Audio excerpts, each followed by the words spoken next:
वज़ीर आला रेवंत रेड्डी की ज़ेर सदारत सेक्रेटेरिएट में रियासत भर में food delivery, transport, package delivery के गैर मुनज़्ज़म शोबों में काम करने वाले गिग वर्कर्स की फलाह बहबूद करने के सिलसिले में एक जायजा इजलास लिया। इजलास में रियासती वुज़रा पुन्नम प्रभाकर, पोंगुलेटी श्रीनिवास रेड्डी, रियासती मनसूबाबंदी बोर्ड के वाइस चेयरमैन वेम Narendra Reddy, Jayesh Ranjan, Sanjay Kumar, chief secretary, special chief secretary के अलावा दीगर सीनियर अहदेदारों ने शिरकत की। इस मौके पर मुनक्कद इजलास से खिताब करते हुए वज़ीर आला रेवंत रेड्डी ने कहा कि मसवदा बिल का मकसद गिग वर्कर्स की फलाह बहबूद और तहफ़्फ़ुज़ को यकीनी बनाना है।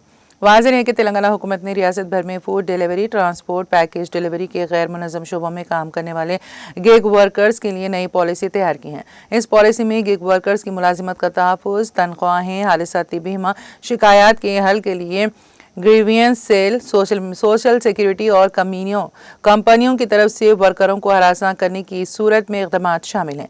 इसके अलावा कंपनियों से 1% सीस वसूल करके वर्करों की हिफाजत पर खर्च करने का जिक्र भी इसमें किया गया है। हुकाम के मुताबिक रियासत में फूड डिलीवरी ऐप्स के साथ साथ उबेर, ओला में काम करने वाले गिग वर्करों की तादाद तकरीबन 3 लाख है। ट्रांसपोर्ट के शोबे में ज़्यादातर अफराद जुज़ वक्ती काम कर रहे हैं, उनके फलाही उमूर इस पॉलिसी में शामिल होंगे। हुकूमत ने centre for good governance CGG के साथ वर्कर्स के हालात ज़िंदगी पर तहकीक करवाई हैं, उसके बाद ये पॉलिसी तैयार की गई है।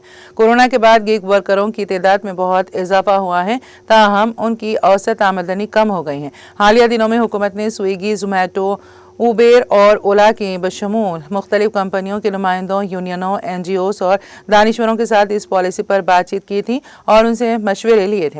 हुकूमत ने गिग वर्कर्स के लिए रजिस्ट्रेशन का अमल भी शुरू कर दिया है और इस वक्त तक तकरीबन 15,000 गिग वर्करों ने रियासत में रजिस्ट्रेशन करवा लिया है।